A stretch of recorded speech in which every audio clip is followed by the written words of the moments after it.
حاجه النهارده مباراه الاتحاد والاهلي والاتحاد السكندري كانت المفروض ان المباراه دي بدون حضور جماهيري. احنا سمعنا صوت الجمهور موجود، ولكن يا جماعه يعني حتى الجماهير القليله اللي رايحه اللي هي اساسا غير مسموح ليها بالوجود بالحضور اللي بتشجع، يعني ليه نخرج عن النص؟ ليه لاعب مثلا يتم يعني الكلام معاه او يتم الهتاف ضده ان هو مثلا بيلعب كوره بشكل معين مع حارس المرمى؟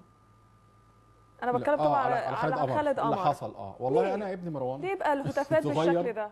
ابن مروان الصغير حارس مرمى 2002 بيقول لي ده حصل، خالد قمر عايز يخطف الكوره، لعب زي الخطيب يعني مجرد لعبه رياضيه، وعايز يخطف الكوره من شريف اكرامي اللي انا بحييه، اللي بدا يرجع لمستواه على فكره. كمان شريف اكرامي ده تاني ماتش ما شاء الله عليه. زي بالظبط بحيي جنش بصراحه. يعني ولذلك لما نيجي بقى نخش في الزمالك يعني هنتكلم في الموضوع ده، لان جنش الاقرب للانضمام للمنتخب على فكره مع عصام الحضري. اللي انا عايز اقوله لك قبل ما انسى، عشان ده انفراد زي ما قلت لحضرتك، حسام غالي في الحته الجزئيه بتاعت النادي الاهلي. حسام غالي ايضا لغايه دلوقتي لم يجدد ليه، والوكيل بتاع حسام غالي هو نادر شوقي اللي هو وكيل عماد متعب. حسام غالي لما جيت سالته، انا كلمته حقيقه وقلت له انت تجدد للاهلي؟ قال لي اجدد للاهلي لو الاهلي عايزني انا موافق، ومش انا مش هشترط حاجه، النادي الاهلي ده بيتي، فانا بالتالي اللي انا هجدد بدون مقابل، والاهلي هيقدر، لان حسام غالي ده كابتن مصر او كابتن النادي الاهلي ولاعيب دولي.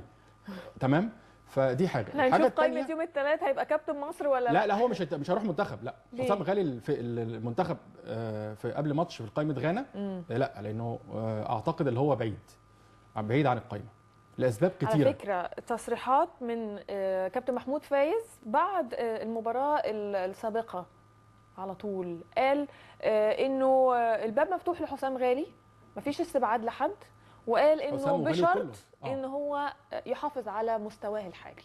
مفيش اي مشكله. ما هو احنا شايفين طبعا حسام غالي متالق يعني. تمام، انا مع حضرتك. وحسام غالي ممكن اللي هو يتضم للمنتخب. انا بقول لك انا توقعي، انا مسؤول. ده توقع مش خبر. لا مش خبر، بس انا بقول لك في ضوء الاحداث قرايه المشهد ان حسام غالي حتى لو اتاخد مثلا تجاوزا هنفترض مش هيلعب، مش عشان ان هو لا، برضه توقع مش خبر. برضه توقع. الخبر لو انت عايزه بقى تاخد الخبر ان الشناوي مش هينضم للمنتخب، ان جنش هو اللي في المنتخب. ليه؟ الشناوي بعد مباراتي الزمالك طبعا ده الشناوي يعني. ده انا عايز اقول لك على حاجه في اتجاه، انا برضه في عضو الجمعيه العموميه في الزمالك برضه، اتجاه جوه نادي الزمالك اللي مش عايزين الشناوي، عايزينه يمشي. انت بتقول اخبار يا استاذ ياسر؟ انا بقول لك ايوه، انا بقول لك اللي الشناوي اللي هو عقده لسه ما خلص، لسه ممتد لغايه 2017 2018. اول حارس مرمى يتلقى، فاضل له سنتين، اول حارس مرمى يتلقى شباكه 5 اهداف. لا بس القصه مش كده، ده مش 5 اهداف حضرتك، وبعدهم 8 اهداف في ماتشين يعني. معلش 8 بيضم الاهداف على بعض. ماشي تمام. لا بس ماتشين 8 اهداف. وطبعا زي ده انا مش عايز اقول لك ارجع تاني واقول ان رئيس نادي الزمالك او اللي فض فريق الزمالك هو المسؤول عن الهزيمه. يعني في التوقيت دون انت تمشي حازم امام الصغير وتمشي حماده طلبه وتمشي محمد كوفي، الثلاثه دول لو موجودين في الزمالك مع صن داونز 1-0 بالعافيه. 3 قبل في التوقيت، ودول متأيدين افريقيا زي ما حضرتك عارفه. فمين المسؤول؟ اللي فض فريق الزمالك هو المسؤول عن هزيمه افريقيا. اذا ما تجيش بقى تحمل الشناوي المسؤوليه. لا الشناوي كان مهزوز. هقول لحضرتك حاجه، الشناوي كان عنده ظروف عائليه وعنده مشاكل اسريه. طب ما تصارح المدرب، والمدرب يبقى عنده الشجاعه ويقول اللي مش هيلعب اللي، عشان هو زي بالظبط شريف اكرامي كان زي ما حضرتك عارفه طفله كان في مشكله وفي مرض، هو عشان كده كان مهزوز. شريف اكرامي القصه اللي حصلت يعني هي امور شخصيه بتؤثر طبعا داخل الملعب. احنا ممكن نتكلم مع بعض واحنا في اطار الملعب لكن لما يوم ياثر هذا الكلام عليا في ادائي في الملعب قدام الشاشه قدام الناس، لا يبقى لازم اخد كده على جنب كده واقول لا انا مش هقدر، يبقى عندي امانه. ننطلق لنقطه ثانيه ونبتدي بقى في استعراض صحافه الغد، وبرضه هربط ده ببعض الاخبار اللي عندك. من الاهرام انذار من الفيفا للاسماعيلي بشان شكوى بناهيني، اللاعب يساوم الدراويش واستبعاده من لقاء اليوم. بناهيني ده ليه مشكله بقى، ليه قصه ثانيه. ايمانويل بناهيني اتفق مع اداره النادي الاسماعيلي اللي انا بحييها، اللي اداره النادي الاسماعيلي فيها ابراهيم عثمان وآل عثمان وما ادراك ما آل عثمان في الاسماعيليه. هم مؤسسين النادي الاسماعيلي، عثمان احمد عثمان ابراهيم عثمان اللي هو رئيس النادي الحالي. اتفقوا معاه اللي هو يقسطوا الجزء المالي اللي هو ليه مستحقات من السنه اللي فاتت محدش يقدر ينكر. واتفقوا وقعدوا مع الاداره والمدرب وقالوا اللي احنا هنقسط لك الفلوس. يعمل ايه بقى الكابتن؟ يعمل شكوى في الفيفا وهو بيلعب. يعني تخيلي انا اتفقت مع حضرتك اللي احنا هنعمل البرنامج ده ب3 قروش. ايوه بس هو بيعملها من باب حفظ حق. لا ما ينفعش. ما هو هقول لحضرتك حاجه، هو دلوقتي احنا اتفقنا وكتبنا ورق رسمي اللي احنا هتاخدي فلوسك بعد اسبوع، بعد اسبوعين، بعد 3. فهل ينفع يعني زي ما احنا بنقول على عقد شريعه المتعاقدين بالظبط كده. فهو لما جه قعدوا مع الاداره، ابراهيم عثمان ده راجل محترم وكلمته سيف لو هيدفع من جيبه كالعاده. فقال الا العثمانيين طبعا الا العثمانيين طبعا تاريخ وجغرافيا حقيقه يعني وتربيه قوميه. فقال له هتاخد فلوسك على اجزاء. فايه المشكله عندك اللي انت تستنى ده ما كملش التعاقد او العقد اللي عملوه او ملحق للعقد 5 ايام. مستعجل الراجل عايز فلوس وما قلناش حاجه يعني، طبعا الناس لبعضيها يعني.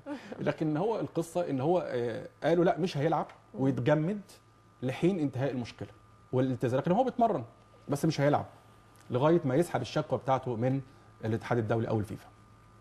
ده بالنسبه للعيب. بالنسبه لمشكله المدرب كتير جدا اتكلموا، منهم احمد العجوز صديقي. احمد العجوز من احسن اللعيبه في التاريخ الاسماعيلي حقيقه يعني، مهاره، وهو مدرب طلائع الجيش.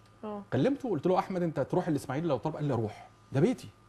احمد العجوز من لعيب مصر والنادي الاسماعيلي. بس هو ملتزم دلوقتي مع فريق طلائع الجيش. بالظبط كده. هو حقق نتائج كويسه معاه. لا ما هو مفيش مشكله، ما هو بيستاذنه يعني. هو مجلس اداره، هو اشترط ان مجلس اداره الاسماعيلي يستاذن طلائع الجيش للتعاقد. لان هو ملتزم بتعاقد. اشرف مش كده؟ اشرف ماشي، اشرف خضر ده مؤقت، ده مدرب مؤقت لحين الاستعانه بمدرب اخر جديد. النادي الاسماعيلي صعبان عليا جدا. النادي الاسماعيلي من احسن انديه الدراويش او السمسميه. على فكره انا لعبت سنه في الاسماعيلي 17 سنه، وكانت فرقه جميله جدا، وكان ايام الكابتن علي ابو جريشه. ومن احسن ده انا عايز اقول لك على حاجه، ده الاسماعيليه كلها بتتكلم في الكوره، عشق في الكوره، في القطر، في اي حته. لا ما هو مصر 90 مليون، انا معاك. بيحللوا كوره وبيعلقوا كوره وبيشوطوا كوره يعني انا 11 فانله و11 شورت وانزل العب ماتش لوحدي واعمل فريق، واخده بالك؟ وهاخد جول بس يعني، او مروان بيقف جول. لكن انا بقول على القصه الثانيه، ان كل اسماعيليه بتتكلم كوره. تنزلي في محطه سكه الحديد هيلعب بتشكيل كذا، هيلعب مش عارف ايه، محللين ونقاد ولاعبين ومش هناكل عيش يعني احنا ولاعبين مش هياكلونا عيش الحقيقه. لكن هم ناس كويسين محترمين جدا. واتمنى من افضل الاجواء اللي في الملعب اللي انا شاهدتها وقت طبعا حضور الجماهير كانت اجواء النادي الاسماعيلي. بالظبط، ده حقيقي. طبعا الانديه الجماهيريه كل واحد له طعم مختلف. تمام. بس انا بقول لك الاسماعيلي كمان او الدراويش من ايام علي ابو جريشه وكابتن رضا وكابتن شحته، حاجه ممتعه. كوره وعلي اغا ومحمد حازم الله يرحمه كله، عشان واحمد العجوز، يعني لعيبه حاجه محترمه. اخرهم بقى اللي هو عنقود البوهبين حسني عبد ربه يعني.